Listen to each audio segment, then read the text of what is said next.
1. Juan 1.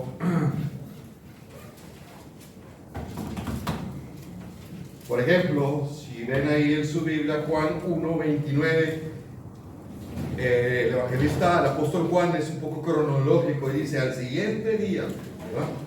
Y si nos vamos hasta el 35, dice y el siguiente día. Y si nos vamos al 43, el siguiente día. Entonces empieza a narrar casi diario lo que está sucediendo, ¿no? Él como observador narra todo. Entonces empezamos con el 35. Habíamos visto hasta el 34, vamos a empezar con el 35. Síganme con su Biblia. Dice el apóstol Juan: al siguiente día estaba Juan, se refiere a Juan el Bautista, no se refiere a sí mismo, y 2 de sus discípulos. Y mirando a Jesús, el día anterior era al revés, ¿no? Jesús se acercó a ellos. Ahora ven de lejos que Jesús pasa por ahí, ¿no?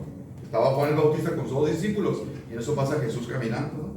Qué padre esa narración. Dice, y mirando a Jesús que andaba por ahí, le dijo a sus discípulos, mira, he aquí el Cordero de Dios.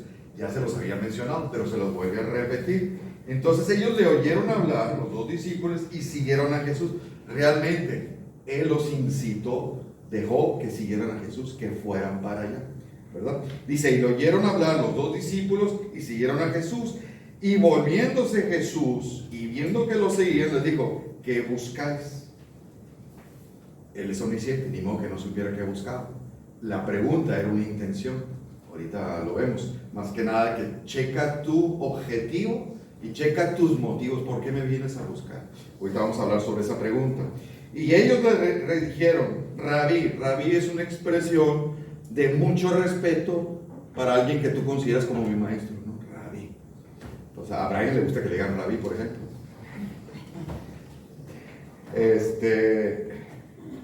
Ya ven, me distraen ustedes. Y te fijas que no le responden. No responden la pregunta que les hizo. ¿Qué buscáis? No responden, sino le dicen, ¿dónde moras? ¿Sí? ¿Dónde radicas? ¿Dónde estás? Entonces él les dijo, vengan y ven. Ahorita vamos a ver sobre esta expresión también. Fueron y vieron donde él estaba y se quedaron con él aquel día. Y era como la hora 10. Acuérdate que, bueno, aquí los teólogos hay una discusión. El horario judío, digamos que son 6 horas más. Si son las 10, serían las 4 de la tarde. Otros dicen que se basa en el horario romano. La verdad no tiene mucha importancia esto, pero para que veas lo específico que es Juan nada más. Andrés, que era uno de los 2 que estaban con Juan el Bautista y empezaron a seguir a Jesús, dice que era hermano de Simón Pedro, era uno de los 2 que habían oído a Juan y que habían seguido a Jesús. ¿Y qué fue lo primero que hizo después de haber visto a Jesús? Andrés, ¿qué fue lo que hizo? Halló primero a su hermano Simón y le dijo, hemos hallado al Mesías. Ahorita hablamos sobre esta expresión. Entonces aquí está un principio para evangelizar, ¿no? ¿Qué es lo que tenemos que hacer para evangelizar? ¿A quién? A los pastores, no, a los pastores no. A lo más cercano, tu círculo más cercano. ¿Por qué? No vino Enrique, ¿va? Iba a poner de ejemplo. Por ejemplo, el domingo, tenemos 2 domingos que Néstor invitó a un amigo de él. Y van 2 domingos que viene y vino el miércoles también, ¿verdad?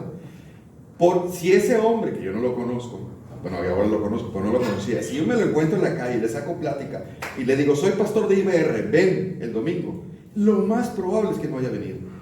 Pero él lo invitó y vino. ¿Por qué? Porque hay una relación. Exacto.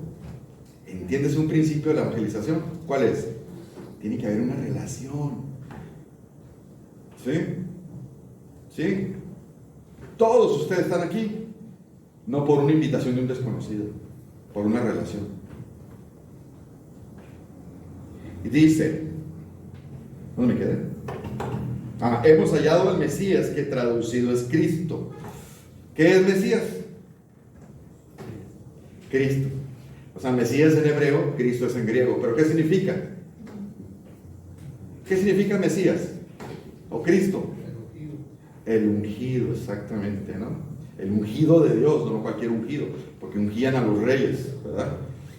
Yo soy el ungido, que es diferente, ¿no? Salada. Llega uno a los 60 años y hace unos chistes tan salados.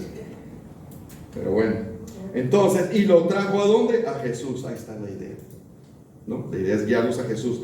Y mirándole Jesús le dijo: tú eres Simón, hijo de Jonás, y serás llamado Cefas, que viene siendo en griego Pedro. Pedro significa piedra, no una roca gigante, sino una piedra. ¿Y qué característica tiene una piedra? Si tú vas a brincar un arroyo y ves una piedra ahí que sobresale, ¿por qué la pisas? ¿Por qué? Te sostiene, porque está firme. Está firme ahí, ¿no? Porque el otro sería blando. Ahí pisas y vas a poder brincar el charco.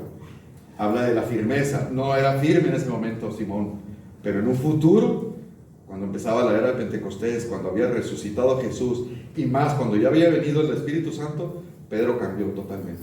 Fue alguien firme. De hecho, fue el líder de los apóstoles, ¿verdad? Por eso Jesús ya estaba de una manera dándole un nombre del futuro carácter que tendría Pedro.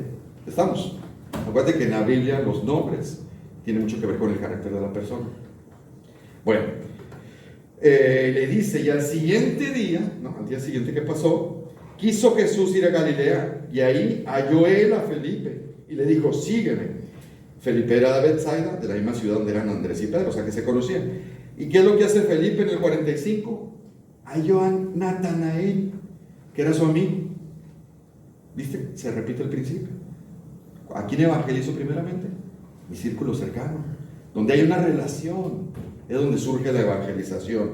Dice, y Felipe halló a Natanael y le dijo: hemos hallado a aquel de quien escribió Moisés. Acuérdate que todos ellos eran judíos, en la ley, así como los profetas, a Jesús, el hijo de José de Nazaret. O sea, ese que se menciona en las escrituras, que nosotros hemos estudiado, lo hemos encontrado. Y ahí en ese tiempo se hacía referencia siempre, era hijo de fulano de tal, del padre, ¿no? Es como decir, Luis, hijo de Luis Cota, del 20 de noviembre.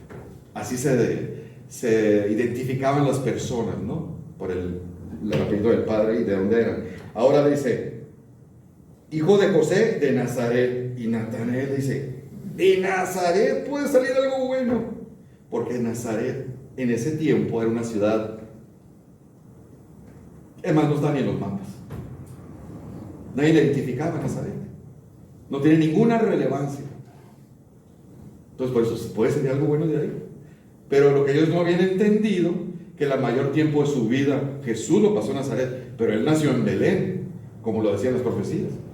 ¿Me explico? Pero Natanael no sabía eso, no tenía esa información. Ni Andrés tenía esa información. Pero ¿qué es lo bueno de Andrés? ¿Qué le dijo? Ven y ven. Bueno, no tengo la respuesta, pero ven y ven para que lo conozcas a este Jesús. Ven, acompáñame. Es lo que tenemos que hacer nosotros. Dice, cuando Jesús vio a Natanael que se le acercaba, le dijo: he aquí un verdadero israelita, o sea, un verdadero judío, en quien no hay engaño. ¿Por qué diría esa expresión? Porque en realidad Natanael era un tipo auténtico, íntegro, ¿sí? No lo dijo para dudarlo, ¿no? Y todo lo contrario, ¿a quién tenemos en la Biblia como un ejemplo de terrible judío? ¿Qué hizo Jacob? Además, antes de nacer, ¿qué hizo? Se agarró el talón de su hermano, engañó a su papá, engañó a su suegro, engañó a su hermano. Era una basura de hombre. Iba a decir otra cosa. Terrible. Por eso Jacob es el engañador, el embustero. O sea, todo lo contrario de cómo debe ser un judío del pueblo de Dios. Entonces, Natanael era un íntegro, ese sí era un verdadero israelita, como debería de ser. A eso se refería, no como Jacob. ¿Sí? Y le responde Natanael: ¿de dónde me conoces? Respondió Jesús, le dijo: antes que Felipe te llamara, ¿sí? Cuando estabas debajo de la higuera, yo te vi. Ah, caramba. ¿Qué le estaba dando a entender con eso? Y el cielo sabe que es Dios, exactamente. ¿Cómo es que me ves? ¿Quién puede tener esa capacidad? Solamente Dios. Entonces, Natanael le dijo, así le cae el 20, inmediatamente: tú eres el Hijo de Dios, tú eres el Rey de Israel. Entonces, y responde de Jesús: porque te dije, te vi debajo de la higuera, ¿crees? Cosas mayores que estas verás. ¿Qué crees que pueden ser esas cosas mayores verás? ¿Qué puede ser? Díganlo en voz alta. La resurrección, casi nada. Los milagros que hizo Jesús. Todo lo que venía adelante. Todo lo que venía adelante. La conversión de los gentiles, el cambio de corazón, que eso no sucedía. La venida del Espíritu Santo. Los dones que traería para la iglesia son cosas mayores. Nada más porque te dije que te vi. Pues, ¿qué chiste tienes hoy, Dios? No, vas a ver cosas mayores. Todo lo que hizo Jesús, resucitar muertos, todo eso, ¿no? Entonces le dice el Señor, de cierto, esa palabrita, ¿qué quiere decir en el griego? Amén, amén. Os digo, de aquí en adelante veréis el cielo abierto y a los ángeles de Dios que suben y descienden sobre el Hijo del Hombre. Y eso los teólogos dicen, te vas acá, cuando estaba Jacob y tuvo aquel sueño de una escalera donde subían y bajaban los ángeles, ¿te acuerdas? Es la misma expresión de entender eso, hacer referencia a eso. Bueno, ¿a qué voy con esto? Realmente, lo que yo vi aquí fueron 3 aspectos que quiero sacar de este pasaje, que son importantes y son polémicos. Aquí hay algo, hablamos un poco de la evangelización. Está la soberanía de Dios contra la responsabilidad humana. ¿Cuál es cuál? En la evangelización estoy hablando. Y la pregunta y la respuesta que todo ser humano debemos experimentar. Vamos a ver, y a ver si nos alcanza el punto 3. Entonces vamos de lleno. Bueno, ya leímos los versículos. Vámonos directo a este. El llamado a Dios y la respuesta del pecador. ¿Qué entienden ustedes por soberanía? Ya es que la presidenta Claudia Sheinbaum habla mucho de la soberanía de México. No hay injerencia en los Estados Unidos. No, porque México es soberano. No, Saúl creo que no está muy de acuerdo con esa expresión, ¿verdad? ¿Qué es Dios es soberano? ¿Qué significa eso? Que gobierna, exactamente. ¿Alguien más tiene otra idea? ¿Qué es? Dios es soberano. Cuando lo dices en tus oraciones, ¿qué significa? Hacer lo que quiera cuando quiera. Exacto. Exacto. Es correcto lo que dijeron. De hecho, en el griego, soberano significa rey, amo, que él hace lo que quiere. Eso es ser soberano. Te voy a leer un pasaje en Éxodo 33. Mira lo que dice. No, Crónicas. Mira. Las riquezas y la gloria, o sea, la prosperidad, vienen de Él. O sea, cuando alguien se hace rico, alguien se hace pobre. ¿De dónde salió eso? De Dios. Tú dominas todo. Todo es todo el universo, no nomás la tierra. En tu mano está la fuerza y el poder. En tu mano está el hacer grande. Todo lo que suceda, bueno y malo, está bajo la ¿qué? El poder de Dios. ¿Por qué? Porque Él es soberano. Ahora relaciónalo con el tema que estamos viendo, de la salvación. ¿También está eso ahí o no entra eso? ¿Tú crees que Dios controla quién salva, quién no se salva, quién escucha, quién no escucha, quién viene a la iglesia, quién no viene? ¿Lo controlará Él o no? ¿O depende de nosotros? ¿Sí? Salmo 135:6. Todo lo que Jehová quiere, lo hace. ¿Incluye la salvación? ¿Sí? ¿Ustedes qué creen? Este pasaje está conocido en Éxodo 33:19. Voy a tener misericordia del que tendré misericordia, y voy a ser clemente con el que seré clemente. ¿Qué quiere decir eso? En la salvación. ¿Qué quiere decir esa expresión? El que quiera otorgarle misericordia para salvarlo, se la va a otorgar. Y al que no quiera, no se la va a otorgar. ¿Cuál es la respuesta? ¿Por qué? Porque es soberano. ¿Por qué no salvaste a mi abuelita? Porque no quise. ¿Está mal? Hay gente que no acepta ese concepto de Dios, No conciben que haya escogido a uno y a otro no. Pero si entra ahí o no entra ahí la soberanía. ¿Sí? Mira. Entonces, por ejemplo, si yo, ya que Pepito de los cuentos aparecen todos, también en la iglesia aparece Pepito. Mira, es decir, si Dios puede decir, deseo que se salve Pepito, voy a hacer lo posible para llamarlo, pero Pepito no responde y Pepito no quiere, y Pepito se fue al infierno. ¿Es correcto eso? ¿Es correcto eso? Sin miedo, Luz. Dios desea que Pepito se salve y Dios llama a Pepito, ¿sí? Pero Pepito no quiere. Se resistió Pepito y se fue al infierno. ¿Es verdad eso? Luis dice que no, Ulises dice que no. ¿Por qué no? Es irresistible, Señor. Ajá, y porque está la soberanía. Si Él va a querer salvar a alguien, esa persona se va a salvar. No se puede resistir. Alguien dijo el llamado irresistible, es correcto. No, mira, por ejemplo, en el texto que vimos ahorita, vemos que Juan y Andrés fueron los primeros discípulos de Jesús, ¿verdad? Ellos eran los primeros discípulos de Juan el Bautista, y Juan los envía a Jesús. Juan, no Jesús, ¿no? Juan los envía a Jesús a ellos dos, ¿verdad?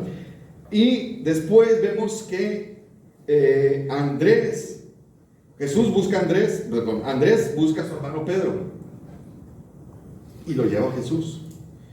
Después ya van tres. Jesús busca a Felipe, es el único. En el pasaje es el único que Jesús busca a alguien, ¿no? A Felipe y lo llama. Y luego Felipe busca a Natanael y lo lleva a Jesús. Ya estamos hablando de 5 discípulos. Entonces, uno fue buscado por Cristo nada más. 2 fueron enviados por Juan el Bautista y los otros 2 fueron enviados por alguien más. Entonces, la pregunta, ¿quién buscó a quién? Jesús de todos. ¿Es correcto lo que dijo Luis? Eso es lo que hay que detectar. Entonces, existen principios. Por ejemplo, dice el Salmo 3:8, la salvación es de Jehová. Ese es un principio ya. No hay más que alegar. La salvación es de Jehová. ¿Quién es el que salva? Dios. No es yo me salvé. Eso no existe. Si esto no lo entendemos, hermanos, no lo aceptas, estás muy contaminado con otras doctrinas y tienes mala doctrina. Y muy posiblemente estás muy humanizado con los sistemas del mundo y vas a tener muchos problemas para descubrir esta verdad. Está diseminada, desparramada en toda la Biblia, todo esto que estoy diciendo. Muchas veces estamos muy humanizados, estamos pensando nada más en la persona. ¿Por qué no eligió a mi abuelita y por qué eligió a Juanito? Pues no entiendes la expresión, Él es soberano. Soberano es que Él quiere, hace lo que Él quiere, ¿verdad? Mira, ¿por qué? ¿Quién es el Dios de este siglo? Satanás. Hasta con gusto lo dice Alicia.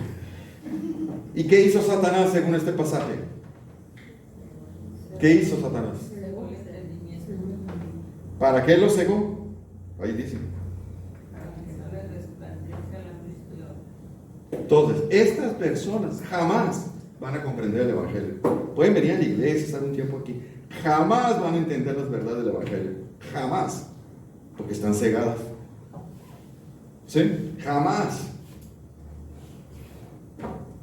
Me traes el teólogo mejor, el más lindo, el más amoroso, el que explica mejor y le va a explicar las verdades del Evangelio. No las va a comprender. Y no es por cuestión de CI, coeficiente intelectual. No las va a poder entender.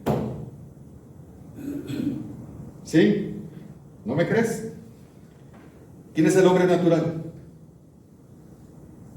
El inconverso, el incrédulo, exactamente. No percibe, ¿sí?, las cosas que son del Espíritu, o sea, estas.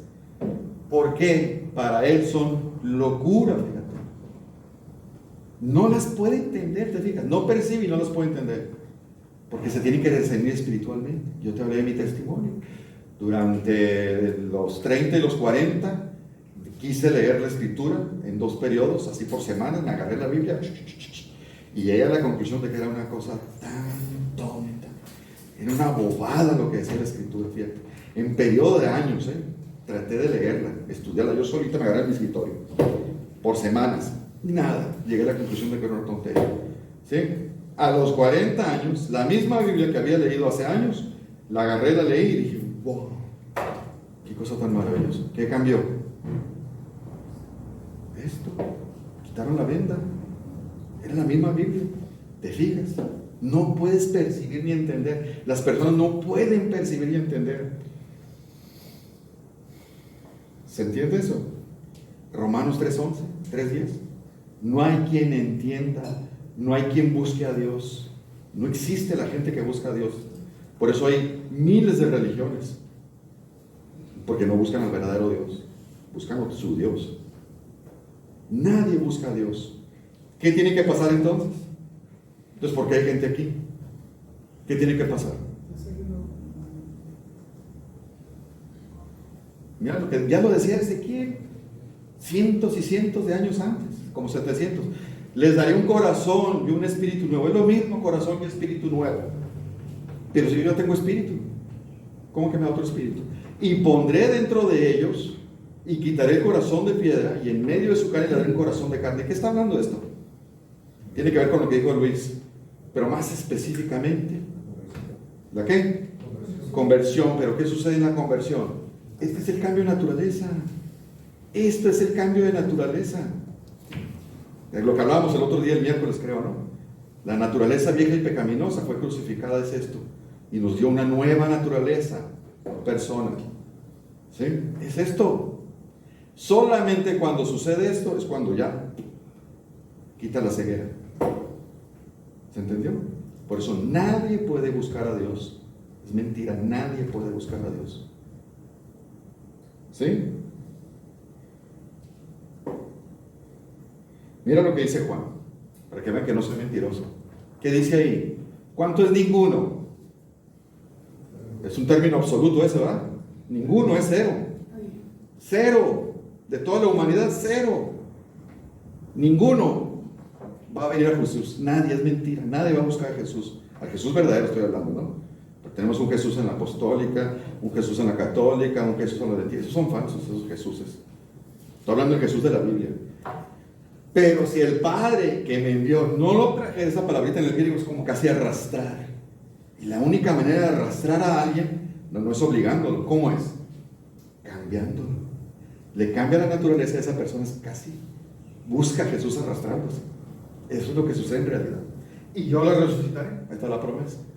Entonces la única manera cuando evangelizamos que alguien venga a Jesús es que el Padre lo traiga. Y para que lo traiga tiene que pasar lo que vimos en Ezequiel. Cambio natural, si no, no pasa nada. Nada. Porque es imposible. Un muerto no puede hacer nada. Y nosotros estábamos, como dice Efesios, estábamos muertos en nuestros delitos. Y dice, y Él les dio vida. ¿Qué hace un muerto? Claro que no hace nada, exactamente. Mira, en Juan 15:16, vean lo que dice. No me elegiste, le está hablando Jesús a los discípulos. No me elegiste ustedes a mí, sino que yo los elegí a ustedes. Entonces, ¿por qué los discípulos siguieron a Jesús? Porque Él los eligió. ¿Sí? Juan el Bautista será grande delante de Dios, no beberá vino ni sidra y será lleno del Espíritu Santo aún desde el vientre. Ya estaba consagrado desde el vientre. Ya desde ahí lo iba a seguir. No salvo, seguir. ¿Quiénes son los gentiles? Los que son muy amables. Nosotros somos los gentiles. Dice en Romanos dice, fui hallado a los que no me buscaban. ¿A quién se refiere? A nosotros. Me manifesté a los que no preguntaban por mí.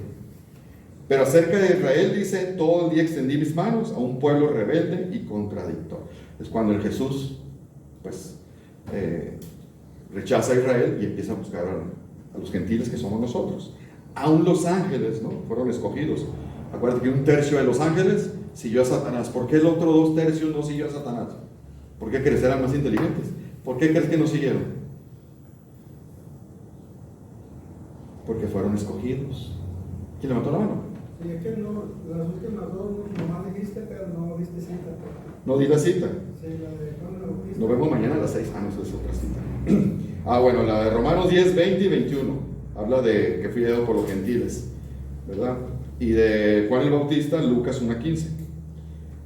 Mira esto, se le llama la cadena de oro de la salvación, creo, se le llaman los cielos. Cadena de oro de la salvación. ¿Por qué le llaman así? Por lo valiosa y porque es irrompible. ¿Cuál es esa cadena? Ya se la saben todos.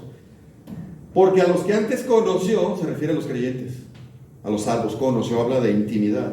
También los predestinó para que fueran hechos conforme a la imagen de Dios, para que Él sea el primogénito entre muchos hermanos. Ya los que predestinó, ¿qué pasó? También los llamó. Ahí está la evangelización, los llamó.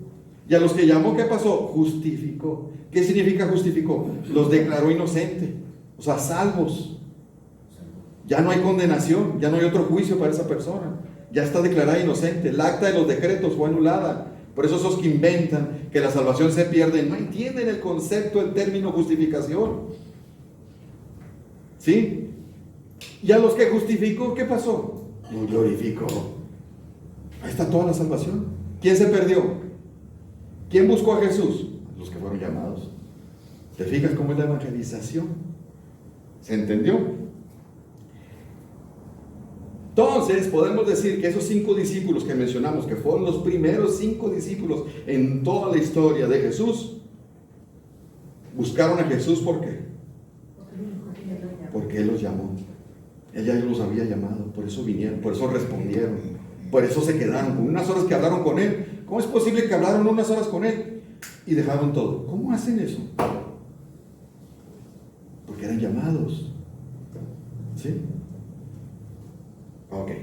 Pero existe algo que se llama la responsabilidad humana.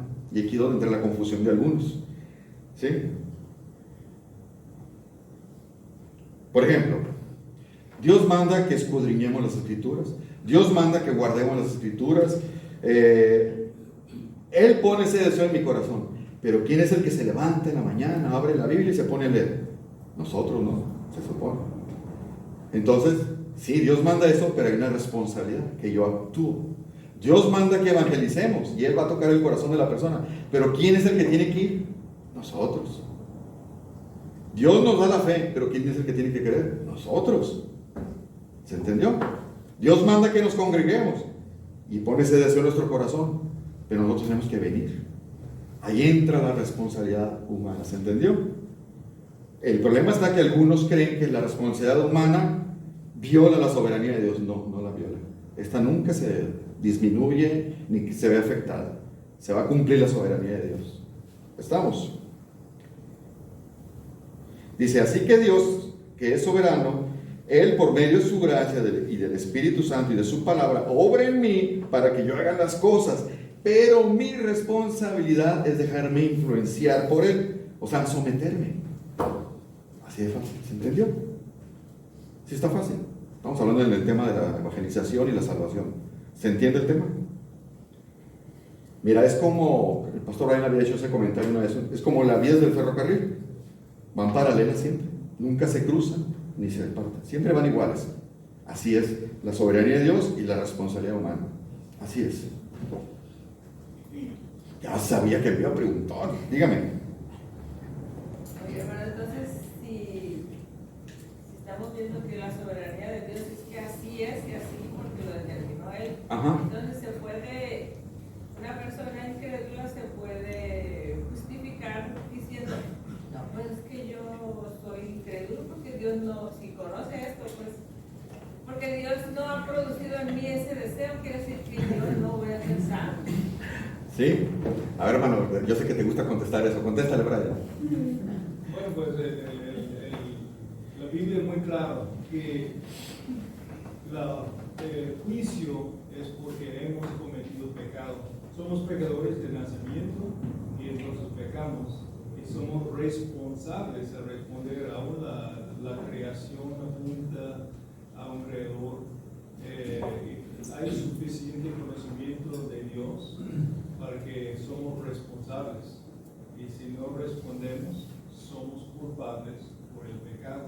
Entonces no hay una excusa, aunque en un lado Dios soberanamente trabaja para traer las personas a Él, son responsables desde el principio por ser pecadores. Entonces en este sentido sin excusa no pueden echar la culpa a Dios porque ellos han cometido pecado contra Dios santo.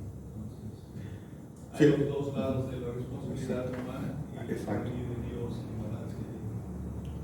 O sea, la revelación general que tenemos es suficiente para entender que hay un creador y eso me debe llevar a buscarlo.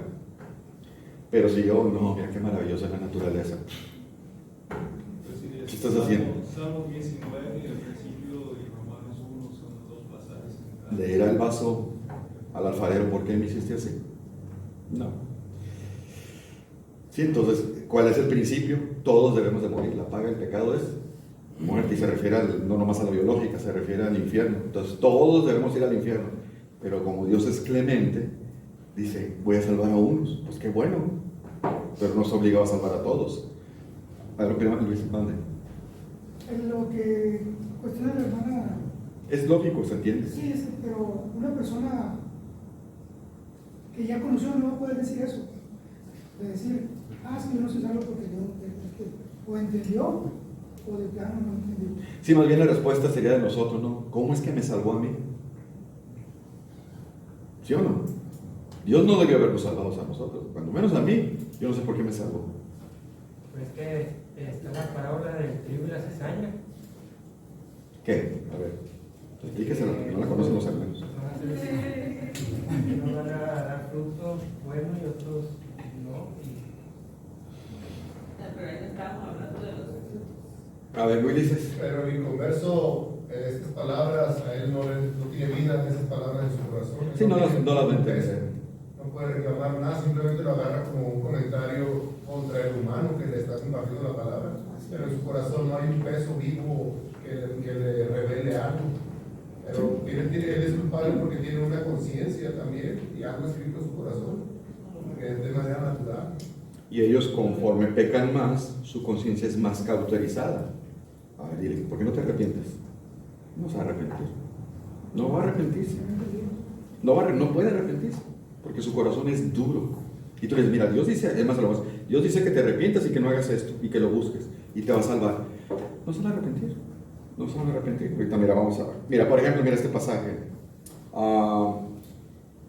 Hechos 16:14, ¿se acuerdan cuando andaba en sus viajes misioneros Pablo?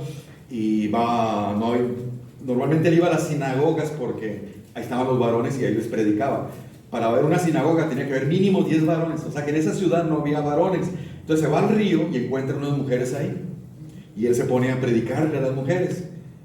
¿Sí? Todos lo escucharon, pero mira lo que pasó, Hechos 16:14. Entonces una mujer llamada Lidia, vendedora de púrpura, se refiere que era una señora que tenía dinero, así como María, de la ciudad de Tiatira, adoraba a Dios, dice, y estaba oyendo. Ahí está la responsabilidad.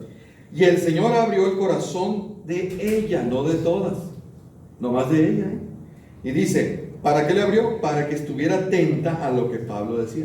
Y si continuamos, ella se salva. Y ahí es donde empieza la primera en la iglesia de Filipos. Se salva ahí, toda su casa se bautiza. De hecho, le rogaron a Pablo que se quedara unos días ahí. Ahí está el fruto de la conversión, ¿no? La hospitalidad y el deseo de convivir con los hermanos. Entonces, ¿por qué no más abrió el corazón de ella y las demás señoras que estaban ahí? Pues porque Él es soberano, Él quiso. Tú te vas a salvar. Y de aquí voy a sacar una iglesia.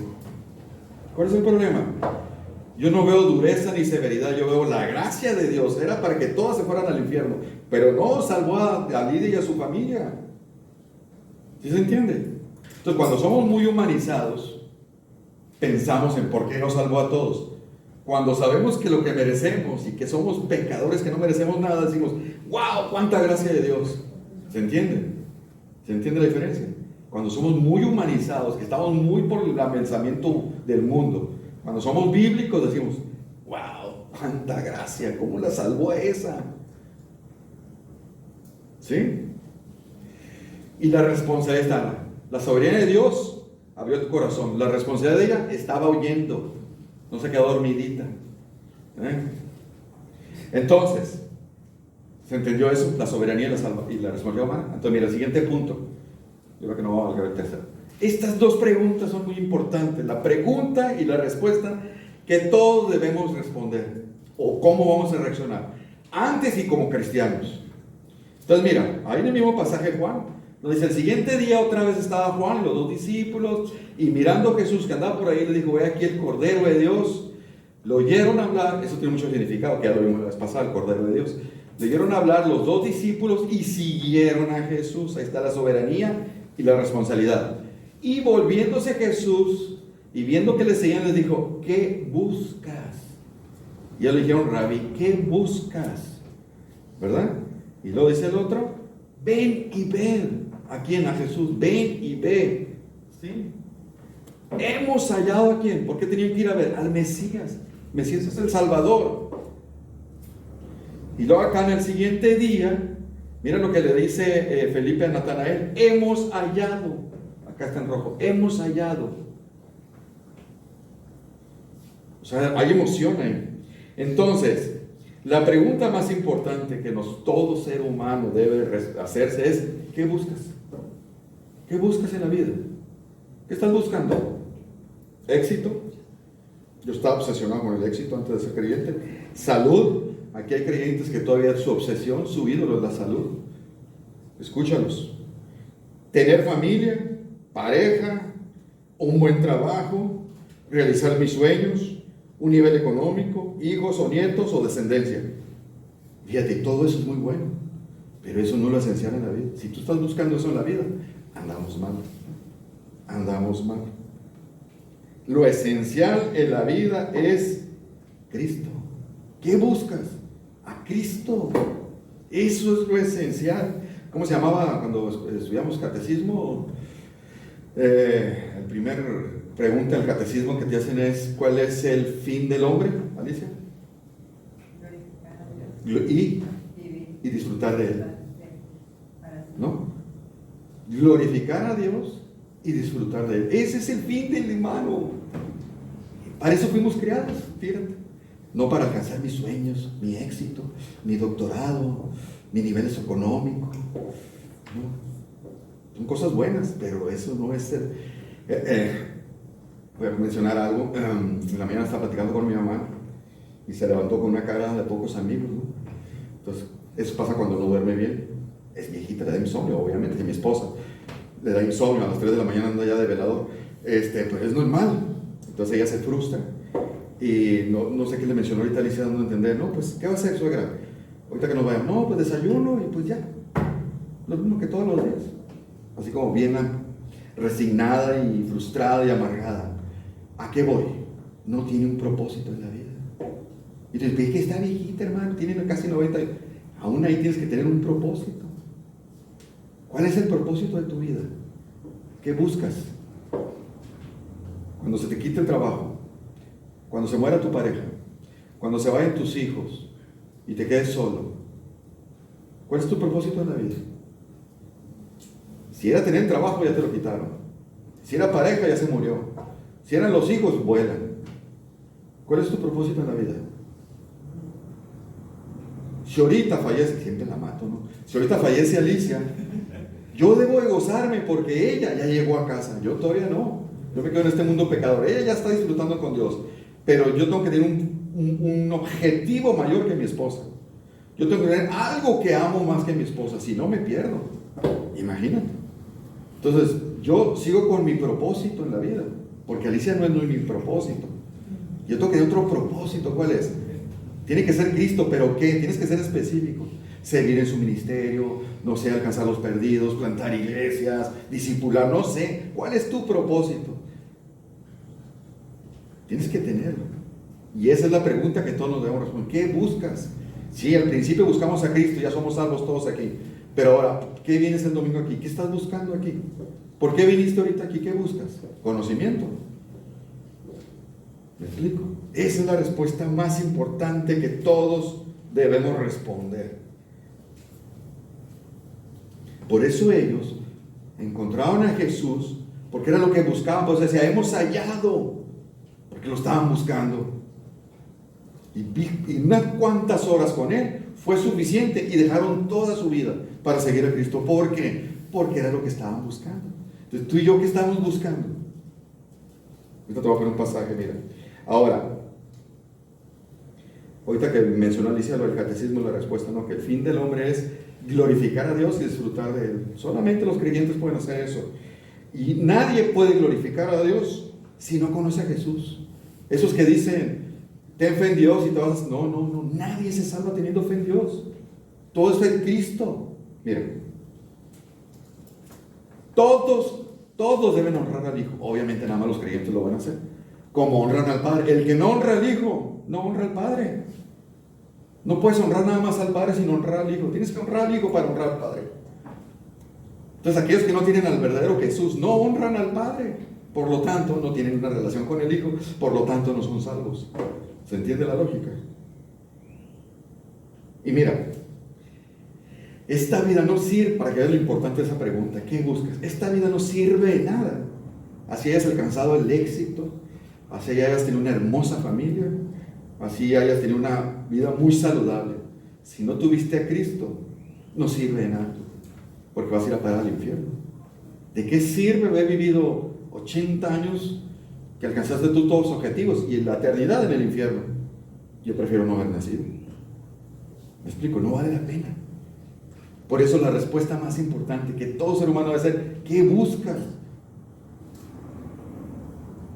Mira, para que veas que no lo invento yo. ¿De qué aprovecha el hombre si gana todo el mundo? Es la persona más exitosa, pero se pierde a sí mismo. Pues sí. Acuérdate como la parábola de Lázaro y el mendigo, ¿no? Uno era millonario, tenía todos los días, hacía banquetes extraordinarios, era millonario, y el otro indigente. Uno se fue al cielo y el otro no, ¿verdad? No vale la pena vivir esta vida para ir a parar al infierno. Por eso nosotros debemos ayudar a las personas, debemos ser como su brújula, porque ellos tienen su brújula dañada, ellos apuntan para un norte falso. Nosotros les tenemos que indicar el norte correcto, como lo hizo Juan el Bautista. Mira, el Cordero de Dios, a este sigue, ya no a mí, síguelo a él. Nosotros tenemos que guiar a la gente a Jesús. Para eso tenemos que hacer discípulos, para eso tenemos que hacer relaciones, no es ir entregando más folletitos, es hacer relaciones, contactos. Y después de mucho tiempo de esa relación, esa persona va a dar la apertura para que tú le des el evangelio. Fíjate, Alicia tiene como 2 años evangelizando a las vecinas, o sea, ganándose poco a poco su confianza, de una manera estratégica, cada vez más. Y un día va a pasar algo y la confianza es tanta que le va a decir: oiga, fíjese que tengo este problema, vamos a orar por usted, o venga para acá, vamos a hablar. Apenas así. A mí me persiguieron como, ¿cuántos? 5 años. Como 5 años me persiguieron.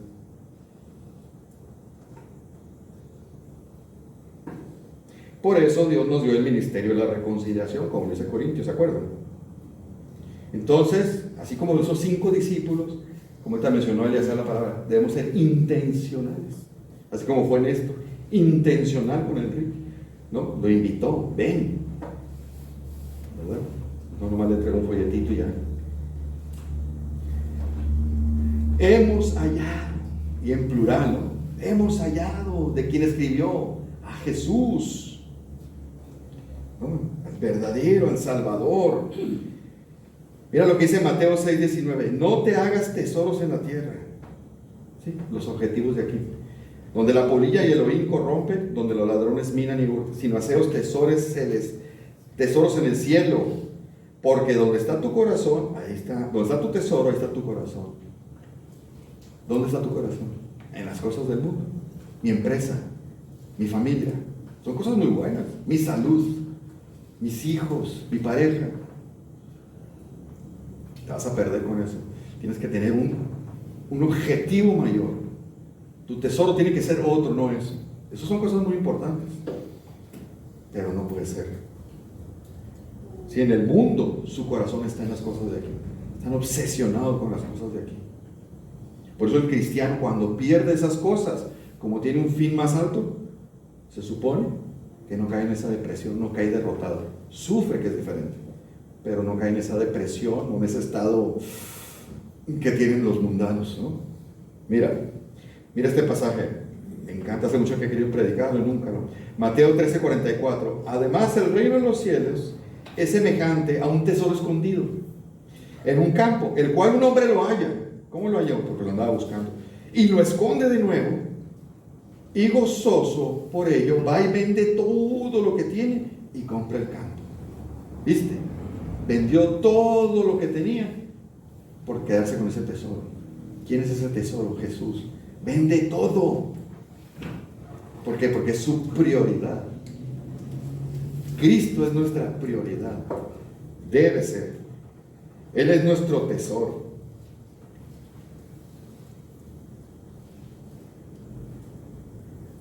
Así rapidito, vamos a ver el punto 3.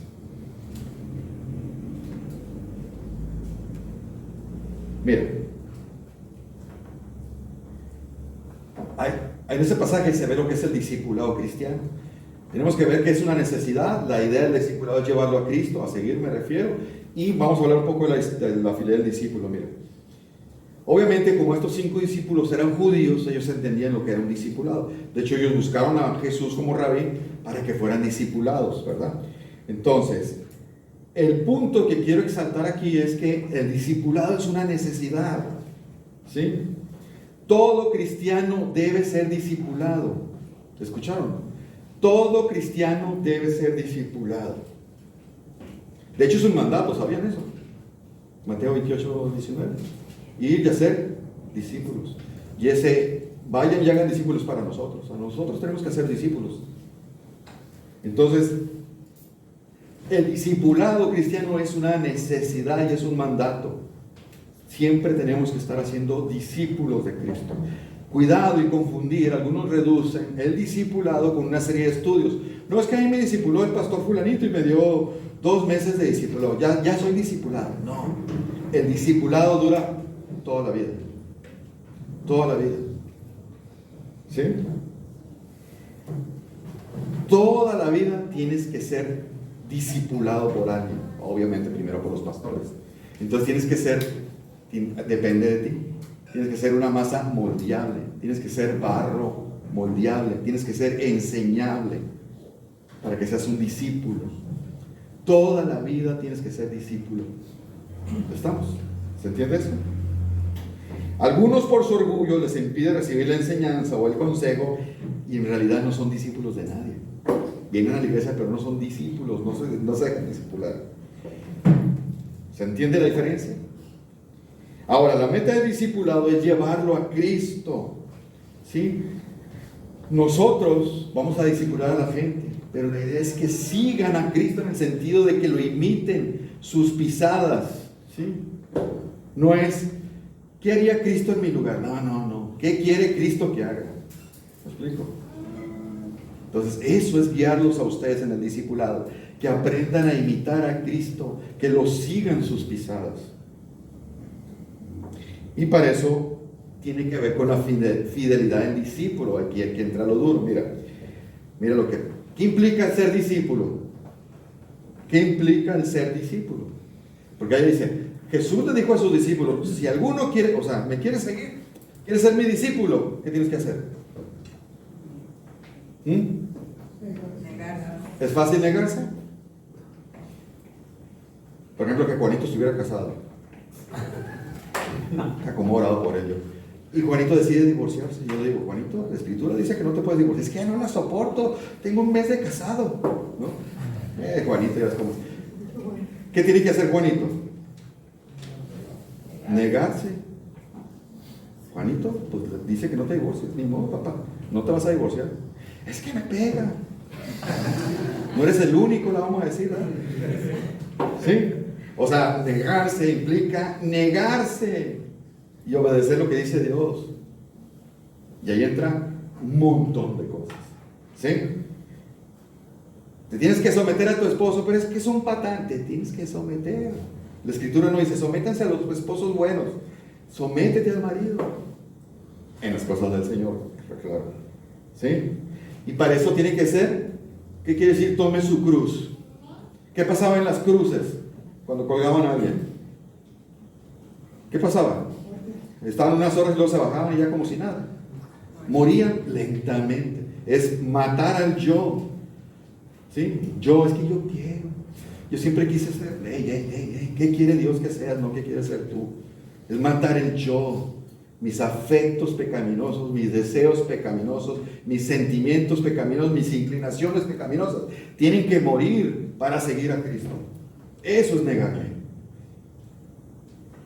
¿Sí? Pero no nomás es eso. Mira lo que dice Lucas 14:33. Cualquiera de ustedes que no renuncia a todo lo que posee, no puede ser mi discípulo. ¿Ves? Y no es quedarte pobre. Se refiere a prioridades. ¿Sí? Hermano, nos vemos el domingo. Si Dios quiere, hermano, es que... Pues es que, wow, hace mucho que no vamos a mi suegra y vamos a ir a visitar a mi suegra porque es el día que... ¿Qué respuesta es esa? ¿Qué? No, es que es el día del padre, cayó el domingo y vamos a ver a mi papá al panteón. Ay, ¿no van a ir al culto? No. Caramba. Y no pueden visitar a su papá difunto otro día en el cementerio. detallitos tan simples que muestran quién es tu prioridad. ¿Sí? Fidelidad y constancia, por ejemplo, le dice en Juan 8:31 si ustedes permanecen en mi palabra, entonces serán verdaderamente mis discípulos. ¿Cuál es ahí la característica? ¿Qué es permanecer en su palabra? Obedecer. Exacto, obedecerla, guardarla, seguirla fielmente. Esos son los verdaderos discípulos. Entonces nosotros en el discipulado, que dura toda la vida, tengo que aprender a ser constante y fiel a la palabra de Dios. No a lo que yo creo que es correcto. No a las filosofías del mundo. Van a venir más ataques, van a venir muchas ideas de fuera, que a los que no estén firmes los va a mover. Muchas van a venir, vas a ver.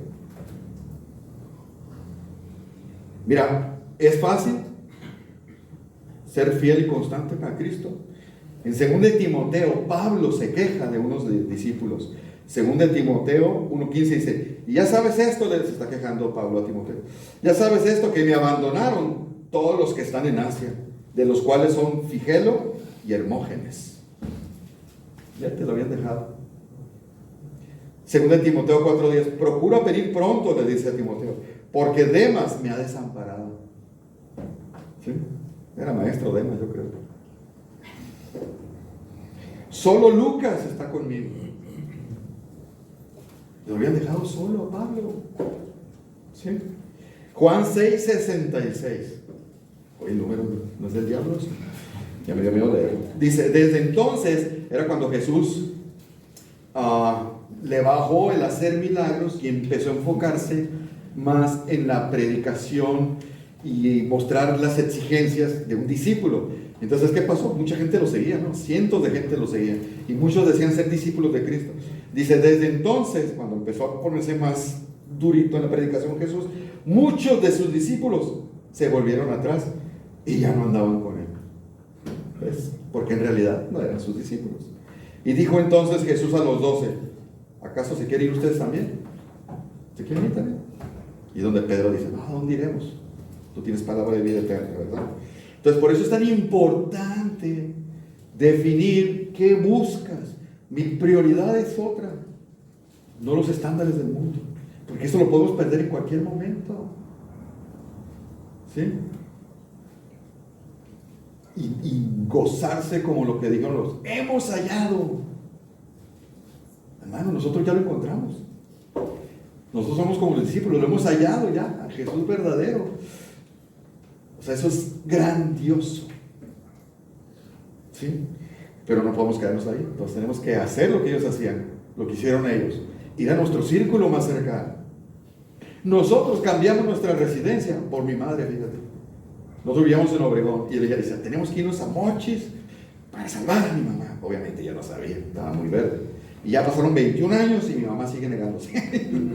O sea, tú dirías, plan fracaso, ¿no? Pues sí.